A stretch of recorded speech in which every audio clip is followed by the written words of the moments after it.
Aujourd'hui, on va traiter de la dissuasion nucléaire et de la politique de la France en cette matière. Alors je sais que c'est un thème très ambitieux pour un petit Français moyen comme moi, mais bon, il y a des moments où il faut prendre le taureau par les cornes, comme on dirait, et il faut essayer de parler des problèmes, parce qu'on est tous concernés par la dissuasion nucléaire. Comme ça, de loin, on se dit que ça ne nous concerne pas. Comme ça, de loin, on se dit que ça n'a pas d'existence réelle. On se dit que c'est une chimère. On se dit que tous ces sous-marins qui tournent en rond dans les océans et que tous ces avions qui pourraient être porteurs de vecteurs, que tous ces missiles qui sont quelque part mais on ne sait pas où, on se dit que tout ça c'est du virtuel mais ça n'est pas du virtuel. Et je voulais absolument faire un point, je voulais absolument faire un sujet sur cette dissuasion nucléaire parce que nous sommes tous concernés. Et comme on le dit, l'art des politiques, c'est de faire croire à ceux qui ne sont pas, qui sont concernés, qu'ils ne le sont pas. Alors, pourquoi est-ce que je crois que le problème est certain? D'abord parce qu'il y a des gens très sérieux, hein, très très sérieux, qui s'intéressent au problème. Euh, IDN, c'est une association, hein, un collectif alors il faudra vérifier, hein, vous verrez, qui a été créé par Monsieur Paul Quilles, excusez du peu quand même, polytechnicien, ancien polytechnicien d'après mes rapports, mais ancien ministre de la Défense, euh, maire s'il en est jusqu'à un certain temps, je crois qu'il vient d'arrêter, et qui a créé l'initiative de désarmement nucléaire, qui a écrit des livres comme, je crois, Arrêter la bombe, ou enfin, et qui a été rejoint par un aéropage de gens tous plus prestigieux les uns que les autres. Je crois même avoir vu Viliani, le médaille Fields, mais je me demande, ou alors il s'est retiré, ou j'ai vu son nom à un moment. Alors je ne sais pas, il faudra que je regarde. Je crois l'avoir vu, mais il n'y est plus. Hein, il n'était plus dans la liste des personnages, entre guillemets, importants. Donc il y a des gens, on va dire, tout à fait informés, hein, qui laissent ancien ministre de la Défense, tout à fait intelligents. Je crois que Morin serait, je ne sais pas s'il est dessus, mais il fait partie, ancien ministre de la Défense aussi, je crois, il fait partie d'un groupe qui pense plus ou moins la même chose, je pense. Hein. Il faudrait lui demander, mais ces initiatives pour la paix, entre autres en Normandie, sont très importantes et très intéressantes. Alors, ce qui est très intéressant, c'est de bien comprendre que finalement cette histoire nous concerne tous, contrairement à ce qu'on veut faire croire. Parce qu'on a l'habitude de dire circuler, il n'y a rien à voir, messieurs les militaires s'occupent de tout. Et il faut reconnaître qu'étant donné le niveau de délabrement de notre pays, la baisse des niveaux global, la baisse globale des niveaux, eh bien, on assiste à un phénomène inquiétant qui est quand même le fait qu'on pourrait avoir des dérapages. Alors pourquoi est-ce qu'on doit réfléchir à ce problème? Parce qu'il nous concerne. Parce que quand vous abordez les gens et que vous leur dites franchement et honnêtement, Madame, Monsieur, est-ce que vous avez peur de la guerre nucléaire? Alors c'est évident que les gens vont vous dire oui, parce qu'ils vont pas vous dire oui, on y va, super, j'emmène ma bouée ou je prends ma glacière pour aller voir ce que ça donne. Non, mais je pense qu'il y a au cœur de la population une sorte de crainte enfouie qui, euh, qui peut ressortir et qui est quelque chose de finalement un peu comme un loup qu'on saurait existant mais qu'on n'oserait pas même mentionner. Hein. Je pense que ça se rapproche un peu du problème de la personne qui sent quelque chose, une boule, quelque chose dans son organisme et qui n'ose pas aller consulter le médecin pour voir si c'est pas un cancer. Ça a quelque chose un peu comme ça, quoi, hein, qu'on cache, mais on a tous, au fond, moi je le dis franchement, quand j'entends un avion qui passe un peu trop près, quand je vois qu'il y a une coupure de courant trop long ou quelque chose comme ça, j'ai toujours une appréhension. Alors d'où vient cette appréhension? Ben, l'appréhension, elle vient d'abord de la sensation du fait que je sais qu'il existe dans le monde des systèmes pensés par les humains, fort bien faits, avec des milliards de dollars. Ce sont les systèmes les plus aboutis de notre civilisation qui sont prêts pour nous détruire. C'est-à-dire que avec, on le sait très bien, les ogives nucléaires, ne serait-ce que la moitié de ce qu'il y a en Russie et aux États-Unis, eh bien, on pourrait détruire le monde, hein. D'abord parce qu'on aurait une première destruction physique, hein, parce qu'on aurait une... alors je raconte le cauchemar, mais j'explique quand même un minimum. On aurait un effet de souffle, hein, qui détruirait, un effet de chaleur. Donc là, on aurait je ne sais pas combien de la population qui serait déjà détruite. Et puis après, parce qu'on aurait une émanation de radioactivité à la surface du sol, on aurait des incendies qui créeraient, avec les poussières montées en l'air, un nuage, un hiver nucléaire, hein, où on descendrait à -20, -30, etc. Donc ce qui veut dire que concrètement, sauf abri exceptionnel, au bout d'un an, la majorité de l'humanité serait nettoyée. Il resterait peut-être que quelques hommes super avisés dans des super abris, mais qui serviraient à quoi, hein? Je vous rappelle que à l'époque de Tchernobyl, les décontaminateurs, qui sont quand même allés près de la radioactivité, sont des gens qui avaient au bout, ils rigolaient bien les décontaminateurs au début, hein. C'était, on a pris des pauvres gars et je leur rends hommage, hein. Je suis pas important, mais je leur rends hommage parce que j'estime que qu'on doit rendre hommage à ces gens-là. Ces gens, vous savez, qui sont allés enlever le graphite radioactif sur les toits de Tchernobyl, là, de l'usine. Eh bien, ces gens-là, au début, ils ont bien rigolé, hein, parce qu'ils venaient souvent de milieux non éduqués, entre guillemets, ou pas très éduqués, sans doute.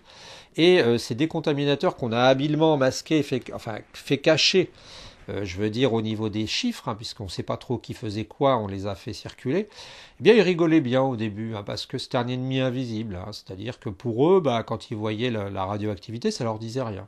Et puis ils étaient costauds, ils étaient jeunes.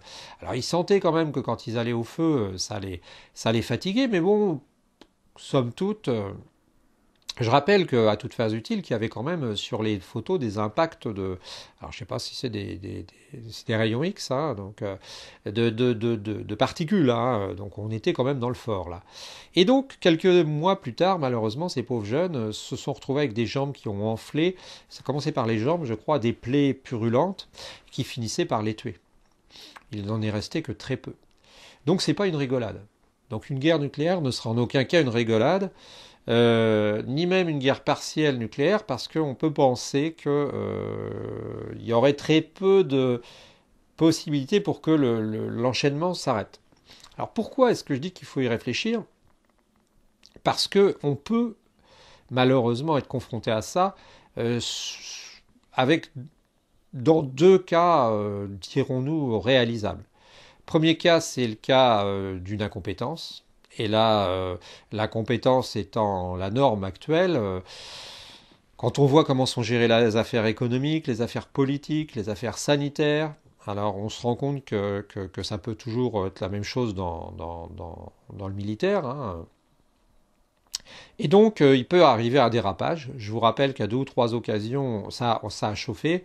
Je crois que c'est en 60, 61, l'affaire des missiles de Cuba. On est passé très près de la guerre nucléaire, l'anéantissement de la civilisation. Et puis après, par la suite, je crois que c'est en septembre 83, il y a un homme qui s'appelait Stanislas Petrov, alors vous vérifierez, je crois, qui a eu finalement la bonne idée de ne pas prévenir ses supérieurs, parce qu'il avait eu des artefacts sur son, je crois que ça s'appelle comme ça, sur son écran radar, qui montraient que Moscou aurait été attaqué par 4 missiles, et en fait c'est un phénomène météorologique. Et cet homme, finalement, a peut-être sauvé l'humanité, et on aurait dû, il est décédé maintenant, on aurait dû, lui, si c'est vrai, mais Monsieur Kiles y fait allusion, on aurait dû lui ériger une statue. Ah. Ça n'est pas de l'hypothétique, hein, ça n'est pas on n'est pas en train de rigoler là, on n'est pas en train de parler de quelque chose qui pourrait peut-être, si alors arriver, ça pourrait arriver. La deuxième raison pour laquelle ça pourrait arriver, c'est tout simplement dans l'enchaînement des inquiétudes, hein. C'est-à-dire que, parce que une des choses que j'ai oublié de vous dire, c'est que dans ces phénomènes, eh bien, il y a un processus qui fait que ça doit être très rapide, hein. Il y a des gens qui sont capables, qui sont chargés de travailler là-dessus, qu'on appelle les Minuteman. Alors, je ne sais pas très bien comment ça fonctionne, mais ce sont des hommes qui seraient chargés d'enclencher les circuits. S'il y avait un problème. Ce qui me fait un peu peur aussi, c'est que finalement aux États-Unis, je ne sais pas combien ils sont à pouvoir décider, mais en Russie, il y a 3 organes de décision, hein. Il n'est pas tout seul, Poutine, ils sont 3. Donc ça multiplie les risques de faire une connerie, pour être clair. Et c'est pas clair. Donc tout ça, on ne peut pas laisser ça, faire ça. Alors, face à ça, on n'est que des petits humains. Mais notre devoir, c'est de faire les choses, c'est de dire les choses. Et moi, je vous le dis clairement, si nous ne nous occupons pas du problème de la guerre atomique, hein, eh bien, il se peut qu'elle s'intéresse à nous. Donc c'est à nous de faire des choses. Alors je suis conscient que mon importance est tellement minime que finalement je rends service aux militaires, puisque bien, je montre simplement, je passe pour une sorte d'illuminé de la campagne, un peu simpliste et avec un niveau nul en physique, qui inquiète les gens, et finalement je sers peut-être leur cause, hein, en disant, ben regardez, c'est des débiles qui vous montrent ça n'a aucune raison d'exister, faites-nous confiance, faites-nous confiance. Moi je dis qu'il faut faire des choses à notre niveau, hein, dans notre collectif pour la vie à Longueville, eh bien nous avons obtenu des résultats, nous avons fait plier certaines personnes. Eh bien, je dis qu'on peut le faire si chacun d'entre nous sème une petite graine et essaie de diffuser des informations, et puis essaye de contacter les gens. Et je pense aussi qu'il y a un autre problème à ce niveau-là, c'est la manière dont est traitée la Russie, hein, puisque le principal risque pour l'instant c'est la Russie, un risque confrontation États-Unis, Russie, France. Je pense que la manière dont nous traitons la Russie est une manière très... On a mal vu les choses et qu'il faut qu'on comprenne, comme le disait, je crois que c'est Emmanuel Todd dans Thinkerview, que finalement les Russes, ou je ne sais plus qui, mais enfin c'est dans Thinkerview que j'ai vu ça, que les Russes finalement n'ont pas comme modèle la démocratie. C'est ça qu'il faut comprendre. Les Russes ne croient pas complètement, bien entendu, à la démocratie. Et que nous, chevaliers blancs, nous avons l'idée que la démocratie doit être le modèle universel. Donc les Russes sont finalement des terroristes, entre guillemets, des déviants, donc ce sont des ennemis. Et comme on sait, on va dire, l'inculture de nos dirigeants s'apprête à s'inquiéter. Hein, c'est-à-dire, je pense qu'on devrait favoriser un rapprochement moins vers la Russie sur ces termes. D'abord, un rapprochement en termes et mettre au point un outil qui éviterait un déclenchement imprévu et non voulu. Alors ça pourrait être, par exemple, ça s'est fait, apparaît-il, entre les États-Unis non, entre les États-Unis et les Chinois, je crois. Enfin, ils ont mis au point des protocoles, paraît-il. On pourrait d'abord travailler là-dessus, et puis on pourrait ensuite être pour un désarmement nucléaire multilatéral. Je vous rappelle qu'il y a le TIAN, le traité d'interdiction des armes nucléaires, qui a été signé par une 130 peut-être pays non nucléaires, qui n'est pas signé par les pays nucléaires. Hein. Alors, il faut travailler là-dessus parce que ça n'est pas tolérable. Parce que ça n'est pas tolérable et que c'est quelque chose de très préjudiciable, bien entendu. Tout le monde le sait au fond de son cœur, mais je pense qu'il faut que vous fassiez un effort pour essayer de financer les organismes qui travaillent là-dessus. J'avais contacté Greenpeace pour leur demander de parler du nucléaire, entre autres militaires. Ils ont fait une plaquette un peu là-dessus, ils en ont parlé. Ils ont fait allusion, mais ça ne va pas assez vite. Voilà, avec mes faibles moyens, eh bien, je vous invite à creuser le sujet, à vous renseigner. Je ne suis pas un suppôt de Moscou, je ne touche pas d'argent, hein, vous voyez mon studio.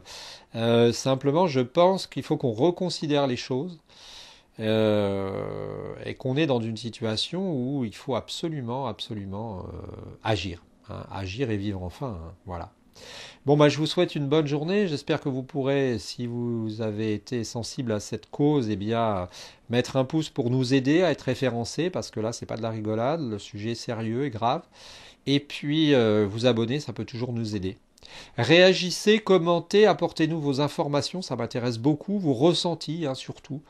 Et puis, je vous souhaite une bonne journée, bonne et belle journée.